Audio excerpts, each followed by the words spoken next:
Greetings, Word Horde.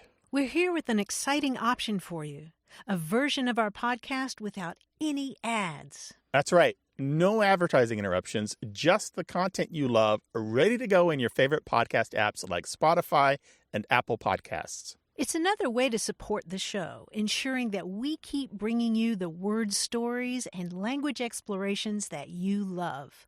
Try it at waywardradio.org/ad-free. And it's affordable. For just a small subscription fee, you can enjoy A Way with Words uninterrupted, except by us. Plus, it makes a great gift. Know somebody who loves language as much as you do? Give them the gift of words. Easy to sign up, easy to enjoy. It's the same A Way with Words, just streamlined for your listening pleasure. Go to waywardradio.org/ad-free. Support us, support the show, and enjoy an ad-free listening experience. waywardradio.org/ad-free. Thank you. We need your help. On one hand, the show is overflowing with emails and phone calls from listeners who have language questions. Lots of language questions. On the other hand, donations are softer than we expected. In other words, the ratios are all out of whack. If you give to support A Way with Words now, you help answer all those interesting, funny, weird, thoughtful messages and calls. You help put the show out to hundreds of thousands of listeners each week, and you help bring everything back into balance. Go to waywardradio.org/donate and make a gift today. Thank you. And now, here's the show. You're listening to A Way with Words, the show about language and how we use it. I'm Martha Barnett. And I'm Grant Barrett, and it's the time of year when I'm thinking about WOTY. W-O-T-Y, Words of the Year. 2016 has been a heck of a year. Yes, and it a lot of has. language has come to the fore, of course, a lot of it having to do with the presidential election. Yes. But a few other things as well that caught my eye, and I wanted to share a few of those right now with you. Please do. One of them I think we have to talk about is the supposed word bigly, B-I-G-L-Y. Yep. And what this is the way that Donald Trump says the word big league. And he uses big league as an adjective, as an adverb, kind of as an intensifier to make something seem really important or really severe or really extreme. Bigly, though, is the way that people are hearing it. So a lot of people have taken the word bigly, B-I-G-L-Y, and they're running with it in a different direction. Another word for word of the year is hygge, H-Y-G-G-E. I talked about it on a previous show and mentioned that it's so popular now that people are fighting back against it because it's being overused. It's in every Christmas email. It's all over the place. Magazines have it on their cover, and it's this idea of well-being or general good feeling or promoting kind of a convivial atmosphere or just cocooning kind of experience where the whole house is set up to make you feel comfortable. Yeah, and it's a Danish Hygge. word, right? Yeah, Danish, H-Y-G-G-E. Yeah. Cool to look at, hard to say because it doesn't match the pronunciation in English, but a nice concept. You think that one's going to be the winner? I think that word that will probably stick? Brexit really has this huge international implication. Had a lot of legs, as we like to say in the old Hollywood parlance. It still keeps going. Brexit and Brexiteers and all the different forms of that just keep being used in an unironic and easily understood ways, which is a sign that a word has really succeeded. Well, we talk about words all year long, so give us a call, 877-929-9673, or send your stories about language to words@waywardradio.org. Hello, you have A Way with Words. Hi, this is Beth Redmond-Jones from San Diego. Hi, Beth. How you doing? Hello, Good, Beth. how are you? All right, welcome to the show. Thank you. What's on your mind?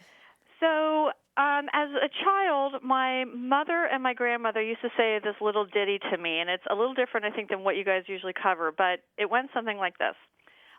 Bobo ski watten dotten wadotten Bobo ski watten dotten wadotten itten bitten woten toten itsy bitsy skawoten doten Bobo ski watten dotten wadotten And they used to say this to us all the time when they'd be cooking or whatever, and it's something my brothers and I learned, and I've been teaching it to my girls, but I have no idea where it came from, and my mother passed away a decade ago. My grandmother's been gone a couple decades, so I was wondering if you guys had any insight.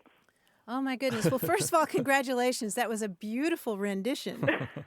Beth, I have a feeling that Girl Scouts and former Girl Scouts everywhere are pounding their dashboard and tugging at their earbuds because it's a camp song, like a call and response kind of song that little girls like to sing when patting their thighs and clapping their hands, one of those kinds of songs. And there are lots of different versions of it, but the one I learned was flee, fly. Fly, Flo, la vista. Kuma la vista. Achikachi, kumarachi, ooh, ah, ah. Ishkadee, leon, boten, baby, bedaten, watten, taten, shh. That's great. Outstanding. Thank you. And Thank you. I found that a version of that. It's called Fly Flo. Right. And it's in the folklore books. Yes. Really? And the thing about folklore that we often say on the show or children's games is that it's something that's passed on from person to person. It's mouth to ear rather than page to eye. And so there are lots and lots and lots of different versions. And I'm sure all those former Girl Scouts out there are saying, no, Martha, the song didn't go that way. It goes this way. There's one that that is a sort of jokey variation of that, which has to do with flea and fly and then mosquito and calamine. And the end of it is squishing the mosquito, that little shh. I would say that it's not just Girl Scouts who are responding. It's anyone who went to summer camp. I went to summer camp. 30s, 40s, 50s, Yep. 60s, 70s, 80s. I mean, this variants of this, Beth, have lasted so long. And it's crazy. It pops up again and again and again on the internet. People will be like, does anyone else know this? And people go, yeah, but my version's like this. Or we didn't use that line. We used this line. But there's one book that I would recommend to you if you want a little more about this. It's called Camp Songs, Folk Songs. It was published in 2014. And it's by a woman named Patricia Averill. And she's got a section in there on the song that Martha just sang called Flea. She talks a little bit about her informants and has some variants on it. But she directly connects these kinds of nonsense songs to scat music, which really came into vogue in jazz and popular music in the 1920s. That would make then you sense. start to see it pop up in camp manuals of the songs that they're teaching the kids, or you see it come up in letters that people are writing home or memoirs and that sort of thing. I really think she's making a really solid case that this kind of nonsense pitter-patter came out of two traditions. One, camp song traditions, which they go back as far as camps go back, but also the scat kind of joining in and people needing the music in order to carry off this nonsense. And part of being the insider and proving that you belonged was mastering the song. So, Beth, I guess our question for you is, did your mom or your grandmother go to camp, summer camp? Not that I'm aware of. My grandmother was born right around 1900, and my mom was born around 1924, and they didn't necessarily have the means to send my mom to camp, to Girl Scouts. So it was never something that was part of my understanding of them growing up. They just said it was something they knew, and I had to learn. So I did. It's possible that also they learned it on the playground. It is something that you could do with rope skipping, or you might just do it with hand clapping. Like Martha was saying, there have been waves of traditions over the decades of young women teaching each other these really complicated clapping songs, and this also works as a clapping song even outside of the camp environment. Yeah. Well, I know my mom was a big jump roper, so maybe she learned it from there. I wish she was still alive so I could ask her today. Yeah, right? Those linguistic heirlooms. Yes, exactly. Yeah. Well, thank you so much. Yeah, sure. Our pleasure. Thanks for sharing the song. You want to sing it one more time for us? Sure. Bobo skiwatten dotten wadanch, Bobo skiwatten dotten wadanch, itten bitten woten toten, itsy bitsy skiwoten doten, Bobo skiwatten dotten wadanch.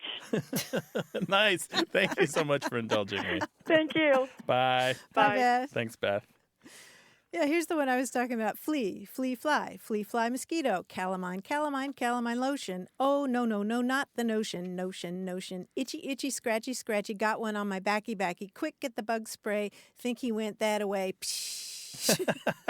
Yeah, there's this. I'm counting here. I have 8 different versions of it that I found with just a little bit of searching. If you want to hear a little bit more about this, we also talked about this kind of rhyme in 2012. Just look for the word Bobo, B-O-B-O, on the website, and you'll probably find it. Call us with your linguistic heirlooms, 877-929-9673, or share them in email. That address is words@waywardradio.org.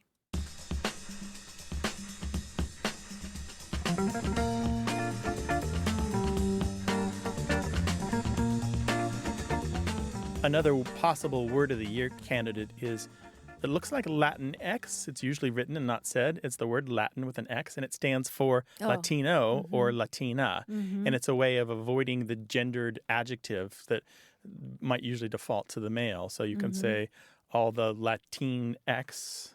Actually, would never say it. You would write all the Latinx in my community came out to vote. Yeah, people say it, Latinx. Yeah. Do they do say Latinx? I've never heard it. I've only seen it written. Anyway, that's cool because the X kind of serves as a wild card to stand in for these other letters, right? And we're seeing this X starting to be used more and more in a few other places, and I may share some of that in a future episode. Cool. 877-929-9673.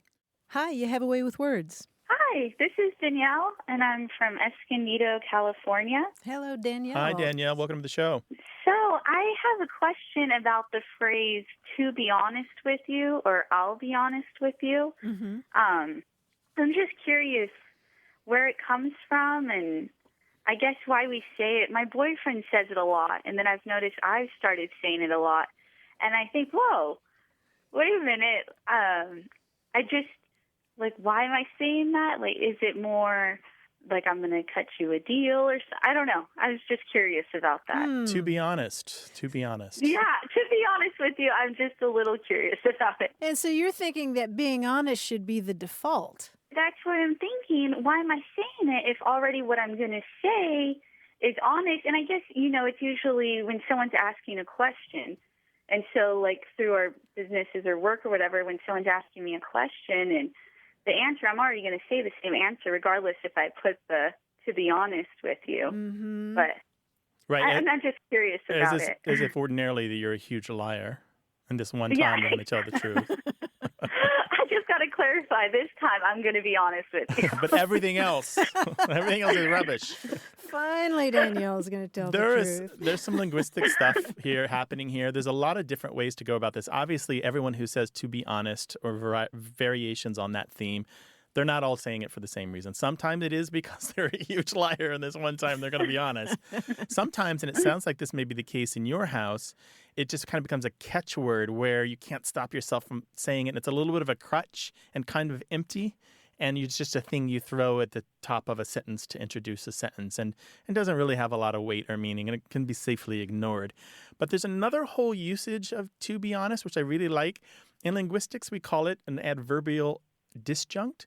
And this is where you are providing commentary on your own language. You're labeling your words, or you're talking about your intentions. So frankly and hopefully kind of work the same way. Frankly, I'm saying basically I'm going to be franker, or hopefully, blah, blah, blah, blah. I'm talking about my wishes for the future.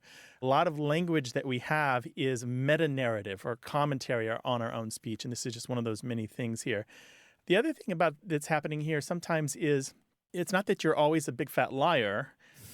It's that the circumstances in which you're in put you in an adversarial relationship with the other person, and you need to reassure them and do this really human thing of reaching out to them and just kind of saying, I'm being honest with you. You genuinely want them to know that you are being honest and you're being forthright because, let's say, they're a customer with a complaint and you run the complaints department and you're naturally adversaries, right?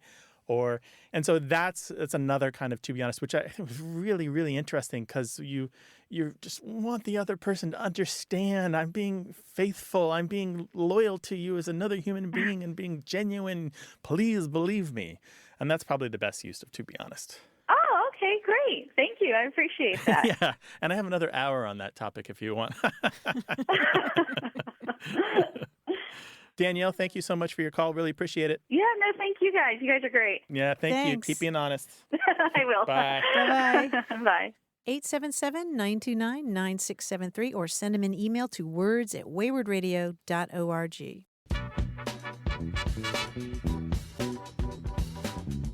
Another Word of the Year candidate is Zika. We have to throw that one in there. Zika, standing for the Zika virus, which is transmitted by mosquitoes and causes birth defects. And it is slowly creeping into the United States, and the mosquitoes that carry it are found throughout the warmer parts of the country. Alerts are being sent out by the Centers for Disease Control. It's showing up in newspaper articles. There's a lot of people freaking out. And, of course, obviously, all the advice that usually applies to how to keep mosquitoes out of your environment is being spread even more because this looks like it's even worse than the other things that are spread by mosquitoes. Indeed. The Zika virus. Good candidate for Word of the Year. 877-929-9673. You're listening to A Way with Words, the show about language and how we use it. I'm Martha Barnett. And I'm Grant Barrett, and in the shadows is this mystery man, our quiz guy, John Chaneski. Hi, John. How you doing? Hi, Grant. Hi, Martha. It's nice here in the shadows. It's Come into the warm. lights. I was going to say, oh, it's too bright. Guys, it's that time of year again. Well, it's always some time of year, but this is the time that I trot out my limericks about things that have happened in the news in the past year. Here they come. They're trotting out. News limericks. News limericks for 2016. As usual, finish the limerick with a word or two or three. I think I have one here, at least one that requires 4 words, but let's just... Okay. Yeah, I'm making you guys do all the work. So you start the limerick and we finish it. Yes, let's see how you do. Gravitational waves had been hiding. We could prove they existed, providing we had evidence, and this year got our chance when they recorded 2 black holes Colliding. Yes, very good. Nicely done right out the gate. Little science for us there. It's good. Here's the next one. To provide my poor heart with protection, I just read the comics page section. In my local papers, I love Garfield's capers. Oh, I'm sorry, was there some kind of... Election? Yeah, was something? Someone said something? Yeah. Here's the next. Some people found themselves thrown. Bob Dylan, it became known, won a Nobel Prize, but don't be surprised. He gathers awards like a...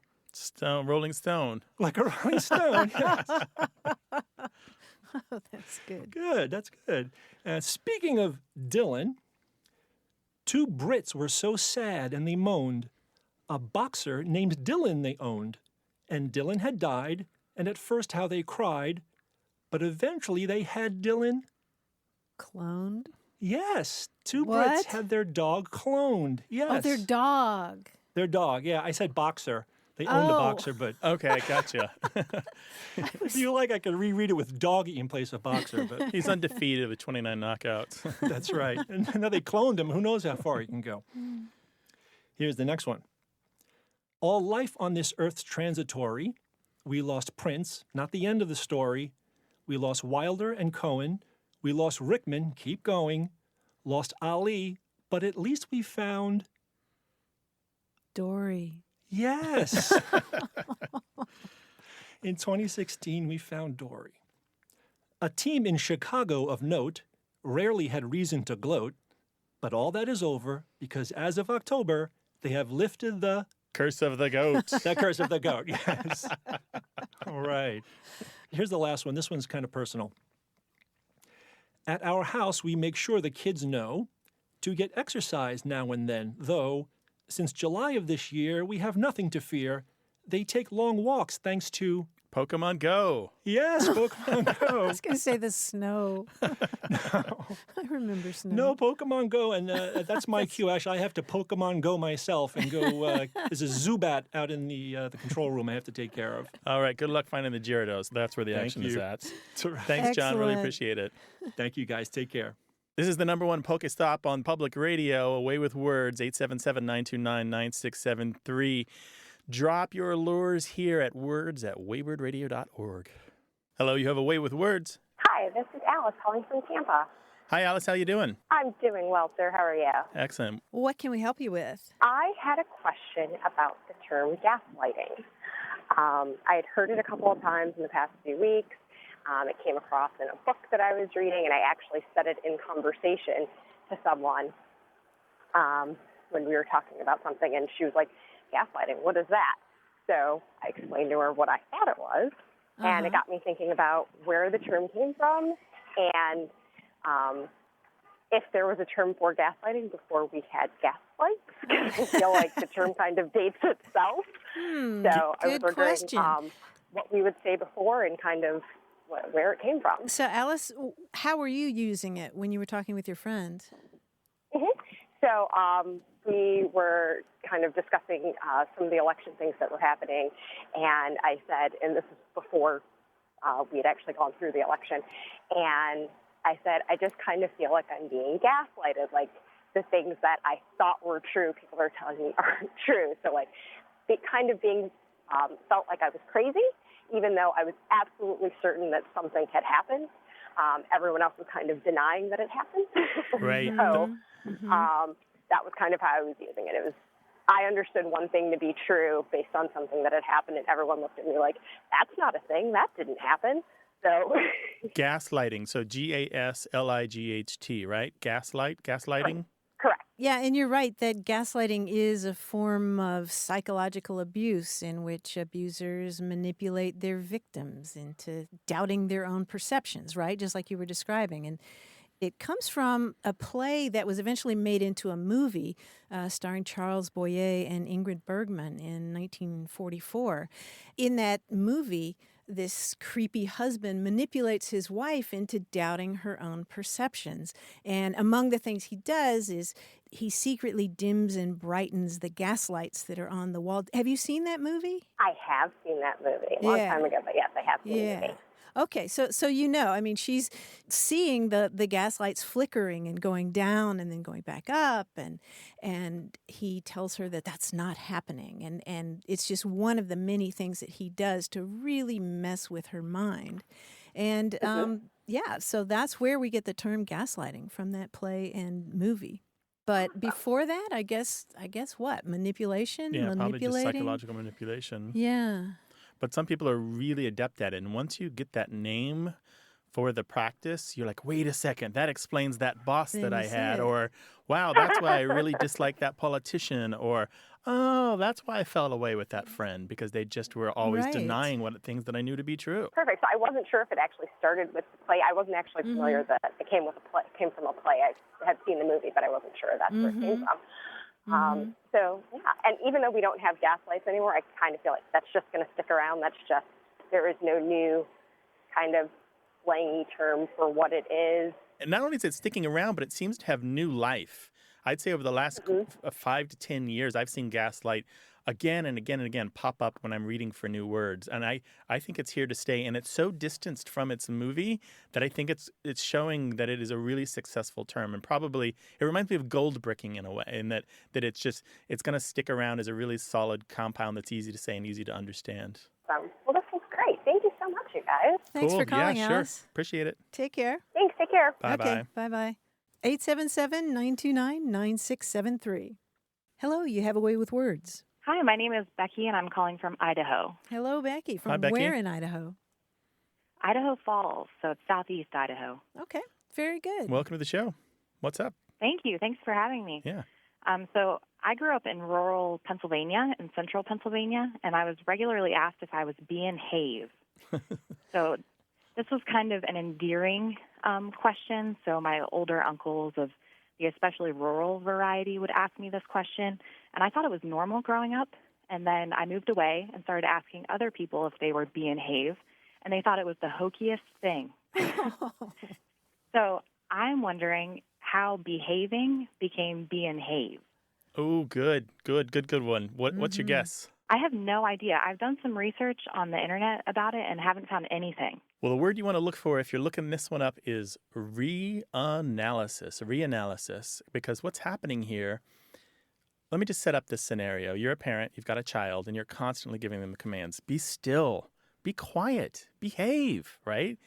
And the first two are verb plus adjective, right? Verb plus adjective. But the last one is a verb all on its own. But to the kid, it sounds like verb plus adjective. And so that's how they analyze it when they're very young, say 2, 3, maybe a little older than that. And they'll say, I am being Have. I behave all the time. Oh. Because it sounds like Have is an adjective.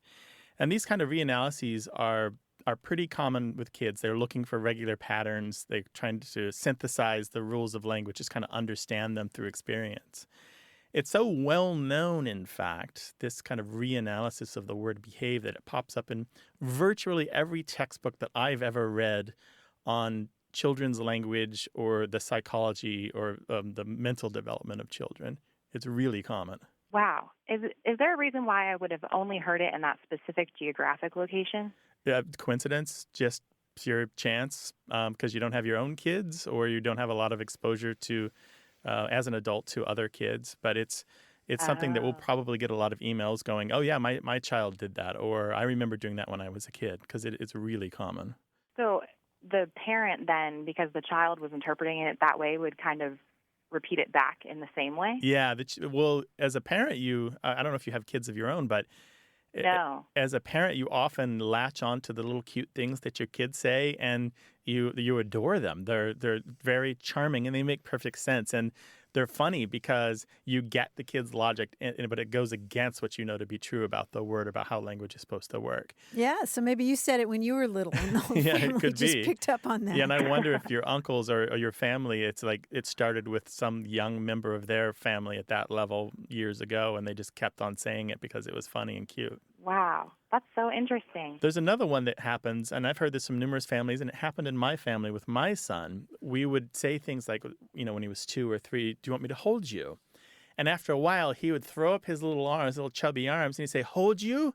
Because to him, do you want me to hold you? Hold you sounded like one word that was a verb. Wow. And so he thought hold you was all he needed, hold you, hold you. Oh, that's so cute. So yeah, the word you want is reanalysis, and just do reanalysis behave, and you'll come up with a bunch of hits on it. That is so interesting. Thank you so much. Yeah, sure. You're welcome.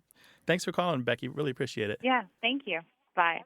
Well, we're being Have over here. Give us a call, 877-929-9673, or email words@waywardradio.org, or talk to us on Twitter, WAYWORD.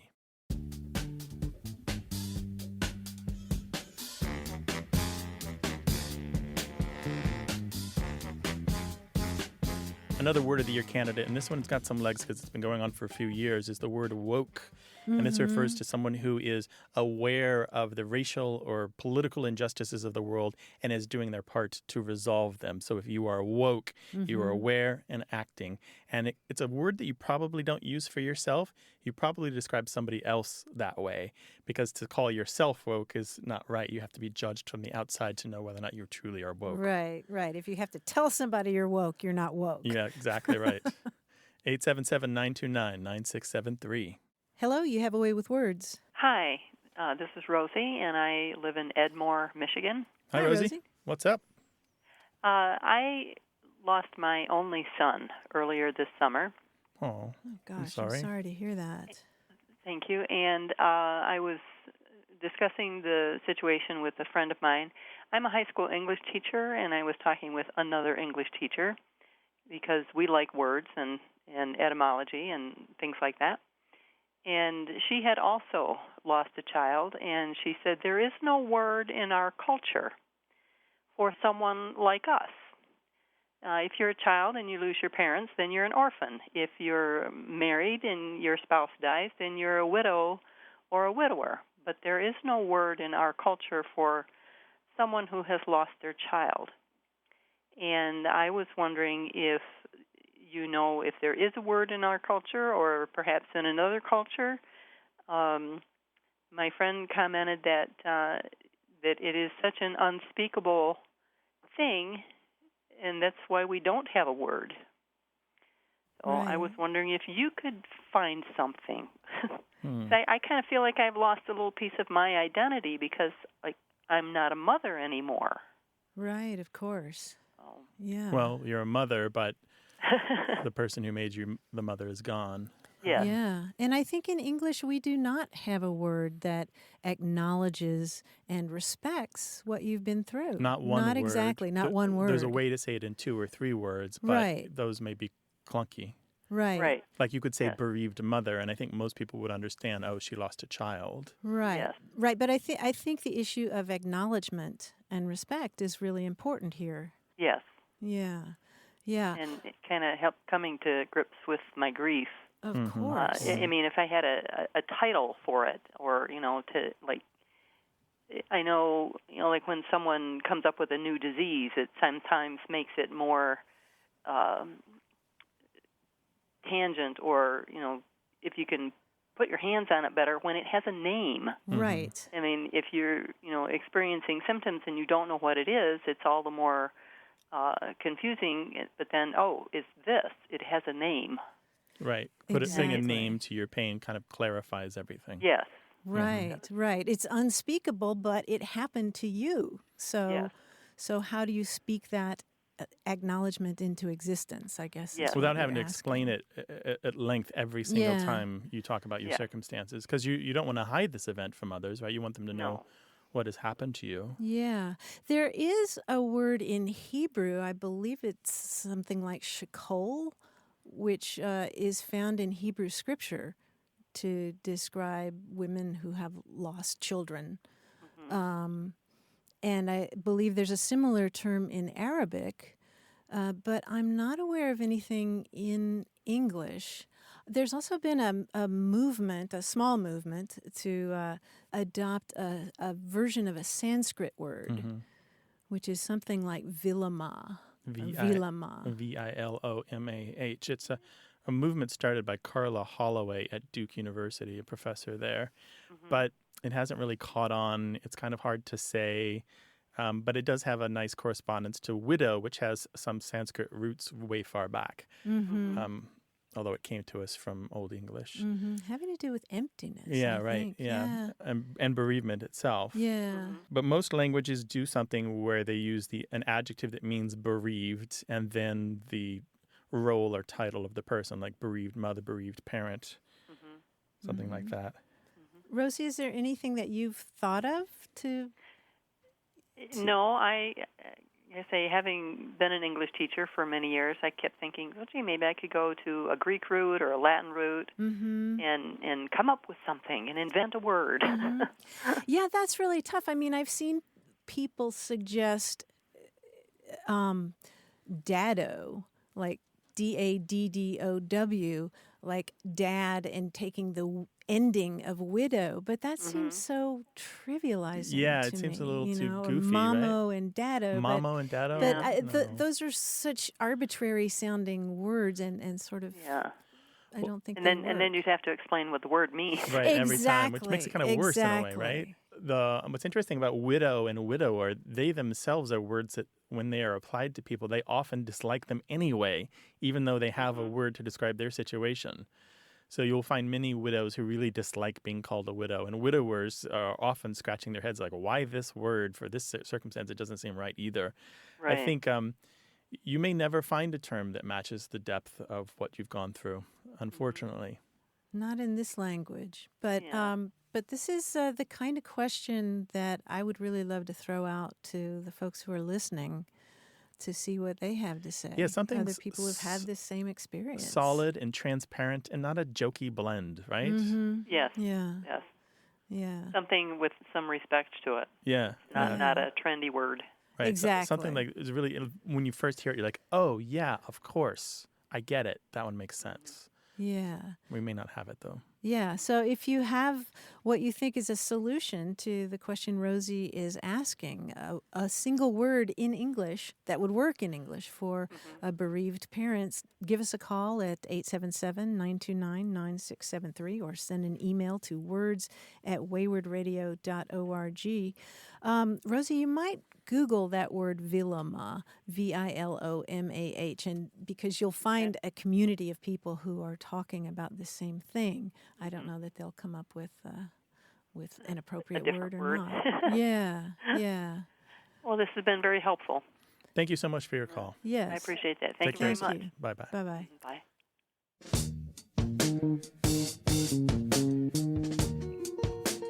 More conversation about what we say, how we say it, and why. Stay tuned.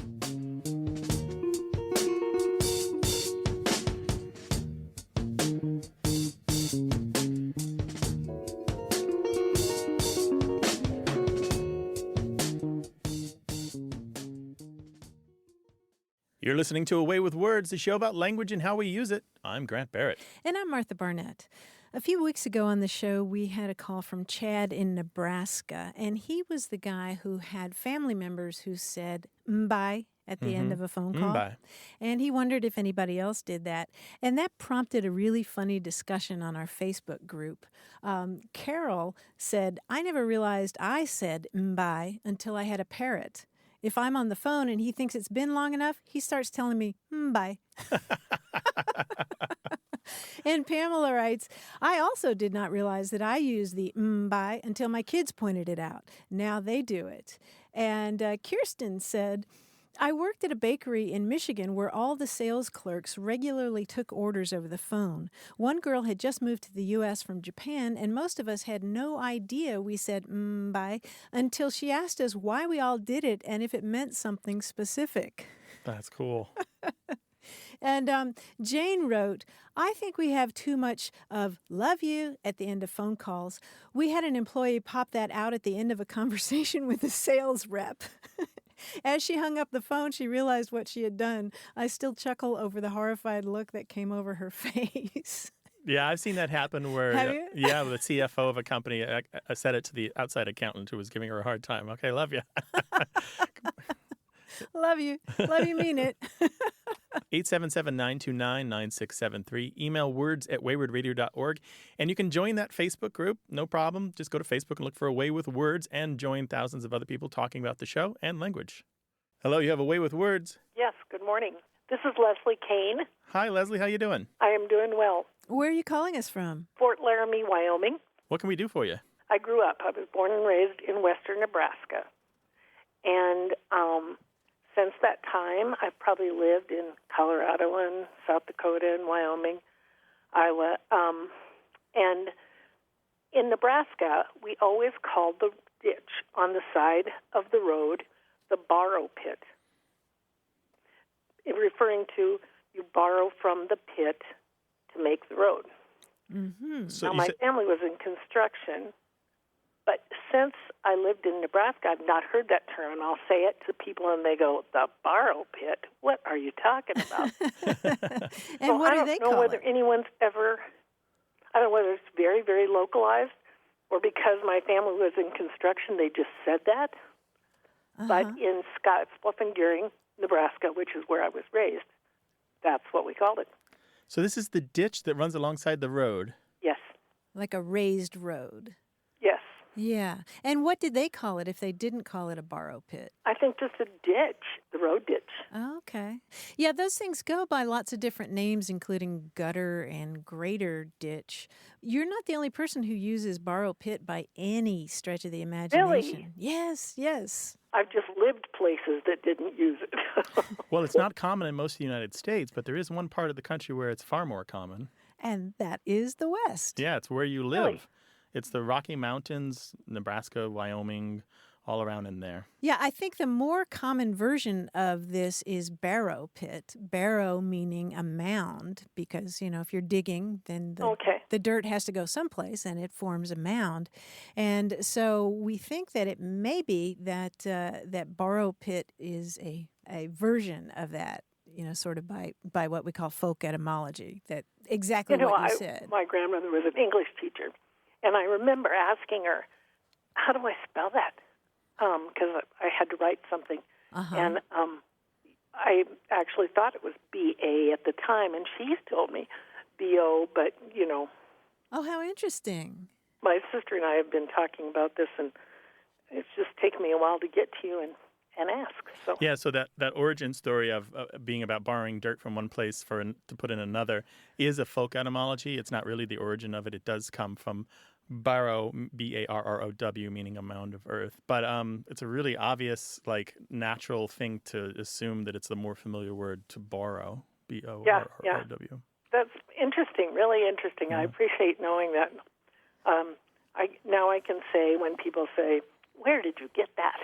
I can, you know, with confidence say, there are other people that say that in the world. Absolutely. Yeah. I appreciate your help. Leslie, we're glad to help. Thanks for calling Take us. care. We really appreciate it. Thank you. Take care. Bye-bye. Bye-bye. Call us with the words from your part of the country or your part of the world. 877-929-9673 or send them an email to words@waywardradio.org. Hi, you have a way with words. Hi, Martha. This is Jonathan Wiltshire. I'm from North San Diego County. Excellent. Hi, Jonathan. So my question is, my father used an expression I remember since childhood. When somebody said to him, how's it going, he'd always respond, same old 6 and 8. And when I became an adult and interested in English, that was sort of curious, but it never occurred to me to ask him, or I never had the opportunity. He has since passed. But it always stuck with me, and I know there's expressions like same old 8 to 5, meaning the hours you work, but 6 to 8, I just never got that. Interesting. He's from California, but his parents and grandparents were from Texas, and I believe the heritage goes back to England, with a last name like Wiltshire. So either my great-grandfather or great-great-grandfather came over and ended up in Texas. So it may have some English meaning behind it. It does have an English connection, although you can't ever be certain where somebody picked it up. They're more likely to have picked it up from a film or a book than they are from the long history from grandparent to parent to child. The thing is, the expression same old 6 and 8 isn't that common. It's actually incredibly super rare, but it probably is just a variant of the far more common same old 7 and 6, which is British, which refers to shillings and sixpence. So it's 7 shillings and sixpence. And you'll find this again and again in English literature and slang books and dictionaries and so forth. And same old 7 and 6 just basically means, like you said, it's the same thing day after day. Same old, day late and a dollar short. Here I am again doing the same old thing I did the day before and I'm probably going to do tomorrow.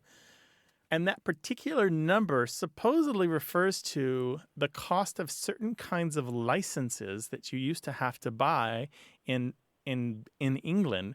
For example, a wedding license was said to have cost 7 shillings and sixpence. Now, I don't know why it should be that particular number, but there you go. It's interesting because when I was digging around, I could only find 2 references.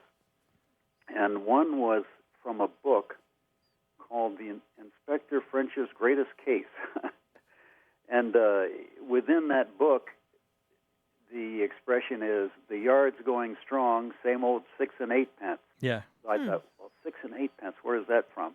And then I found a reference, an annotation of Ulysses by James Joyce. And in that annotation, they give you the meaning of different expressions. And lo and behold, I found same old 6 and 8 pence. And the definition is a usual and unchanging thing, like you're saying.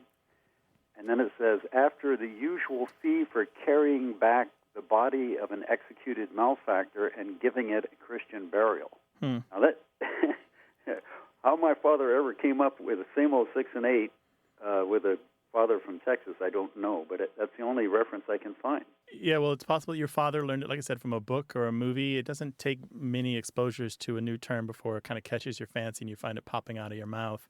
And it's interesting to find that there's one more thing that costs 7 and 6, right? The cost of carrying a body. There are a couple other uses of 7 and 6. One of the slang dictionaries suggests that it's rhyming slang, and it means to be in a fix or to have a problem, or that the 7 and 6 something is to fix it. I don't find a lot of uses of that, though. The citation record is really weak on that. Probably the most common use of 7 and 6 is in bingo calling, which is very different than what we're talking about here, but I think it's worth mentioning.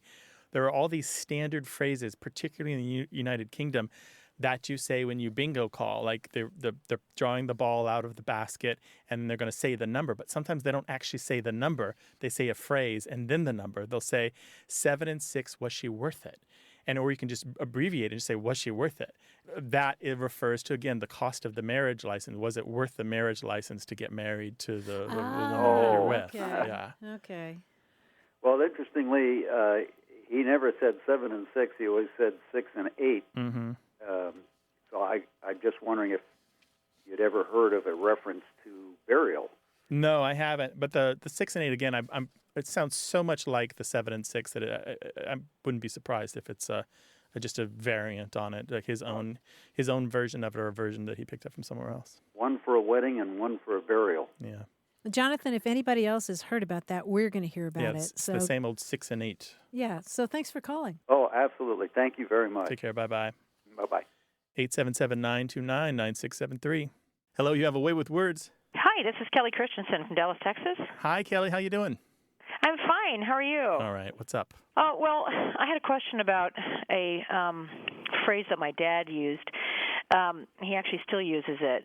And what he says is, if you're painting a wall and you've missed a spot, he'll say, you've got a holiday up there. He was in the Navy for 28 years. And I think it has something to do with the Navy, because I talked to another friend of mine who was in the Navy, and when I said that same phrase, he said, I haven't heard that since I was in the Navy. So do you know whether or not that's a naval term or whether that's something that everybody knows that I just am not aware of? If I had a bell, I would ring it. I would do the ding, We ding, ding, need ding. to get a bell. Yeah, because Kelly, it does have nautical origins. It goes back farther than the U.S. Navy, though. It goes all the way back to at least the 18th century. Oh, wow. Yeah, yeah. In the Classical Dictionary of the Vulgar Tongue, which was published in 1785, the definition of a holiday is any part of a ship's bottom left uncovered in paying it. And the key part here is it is a part of a scam where you would pay somebody to retar the bottom of your boat, and they would skimp out on the materials and not retar the part that you couldn't see. But what does holiday have to do with that? Well, they took off and didn't they didn't show up for work that day. Yeah, the theory is that it has something to do with like taking a holiday from the work, just like skipping out on it. I just hear that. I hear that now. Okay, but you said something about it being in the Classical Dictionary of a vulgar tongue. Is that was that a vulgar thing to be talking about in the 1800s, I guess? Well, it's back when slang was considered far more pejorative than it is today. It was the language of the underclass, like the cant and slang of the worst sort of rabble and filth that the English-speaking world had to offer. Yeah, and not necessarily vulgar in the sense that we think of it, but more like common. meaning more like common. vernacular than vulgar. Yeah, common. Yeah. Got it. Okay, that makes a lot of sense. Well, thank you so much. I appreciate it. Yeah, our pleasure. Take care now. All right, you too. Bye-bye. Okay, bye-bye. Yeah, I've also seen holiday used in terms of dusting. Right. You know, like don't leave any holidays on the table or whatever. Yeah, because in dusting's weird. If the light's not right, it's really quite easy to leave this little triangle of dust that you only see later when you're sitting down to enjoy a snack. Like, oh, I did that. Right, when shelf. the light hits it that one way. Yeah, or dust bunnies under the bed. But yeah, a holiday. 877-929-9673. Email words@waywardradio.org and hit us up on Twitter, WAYWORD.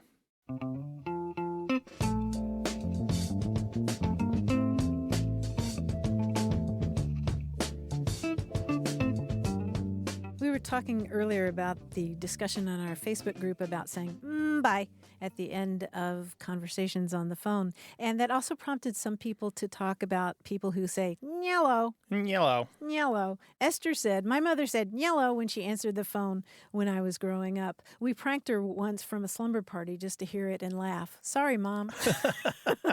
Yellow. Yellow. Yellow. I'm sure there's a movie. There's a thing, right? There's a movie. There's a guy known for that. Somebody. Yeah. 877-929-9673. Hello, you have a way with words. Hi, I'm Kelly Davis, and I'm calling from Tallahassee. Hi, Kelly. How you doing? Hello, Kelly. What can we help you with?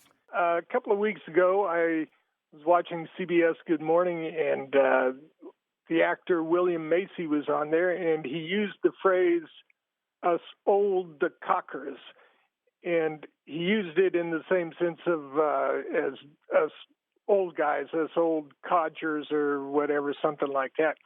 When I looked it up online, I didn't find that sense. The sense that I found it in was the phrase me old cocker, as in buddy, pal, friend, my old buddy, whatever. Sounded interesting, so I thought I'd call you up and see what you guys have to say about it. So when William Macy was talking about his buddies, it sounds like the emphasis was on them being old, right? Yes. It was like us old farts. And you're right that in English the word cocker has meant friend or buddy in the past, but I'm betting that he was actually referring to a Yiddish term. And that term is alte kacker, which means old pooper, you might say. Oh, okay. It's related to caca, for example. And it's spelled lots of different ways, like alter cocker, K-O-C-K-E-R. But it basically means a crotchety, fussy, old man. So I'm betting that's what he was talking about, those old cockers. That's interesting. And I saw the spelling K-O-K-E-R, and I also saw the word alter in some of those articles, but it never explained it. It never said that those were Yiddish, and it just went on and went with the English, and so I had no idea, but that's really interesting. Yeah, the alter is cognate with the English word old, and cocker, as I said, basically means pooper, so the old poopers. Okay. So now you have a new term from Yiddish, alte kacker, and it's a term of affection and endearment, really. But it's kind of joking, and it sounds to me like that was the same spirit in which William Macy was talking. Yeah, that could very well be. In fact, it probably was. So, there. Well, Kelly, glad to help. Thanks, Kelly. Okay, thanks. Bye. All right, bye-bye. So alte, kacker, a lot of people might know it as AK, which is frequently abbreviated. It's a little old-fashioned now, particularly as the Yiddish speakers haven't passed the language on to their kids and grandkids, but AK. I love it. Yeah. Sometimes you hear it reduplicated where they say the old AK, so it's the old kacker. And just to kind of wrap this up, there is a kacker that means a fighter, which has various connections to cockfighting and just somebody being like a real kind of bantam of a man, which goes back in English dialect and slang well into the 1800s. Oh, cool. Yeah. 877-929-9673.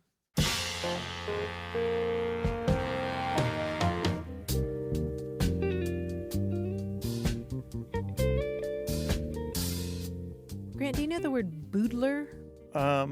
It's a kind of scammer. Yes, it is indeed a scammer. What do they scam?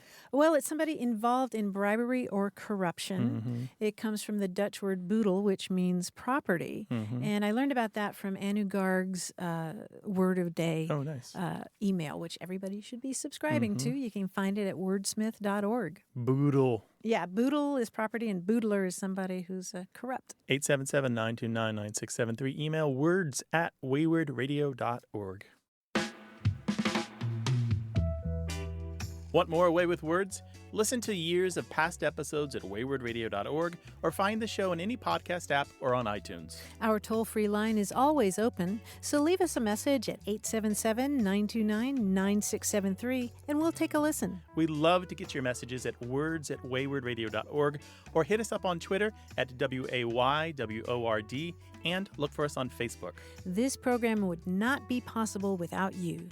Grant and I are out to change the way we listen and think about language, and you're making it happen.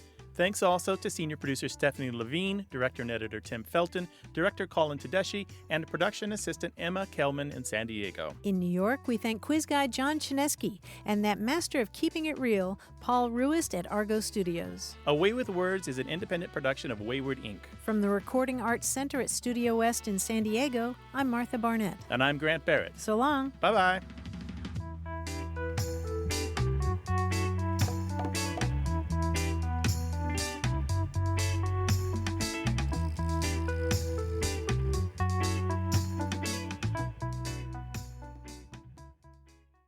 Hi, it's Martha.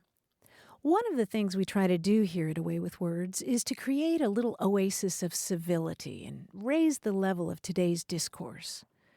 By that, I mean we try to help people do a better job of listening to each other. What's someone really saying? What do their words really mean? How can we all better connect with each other?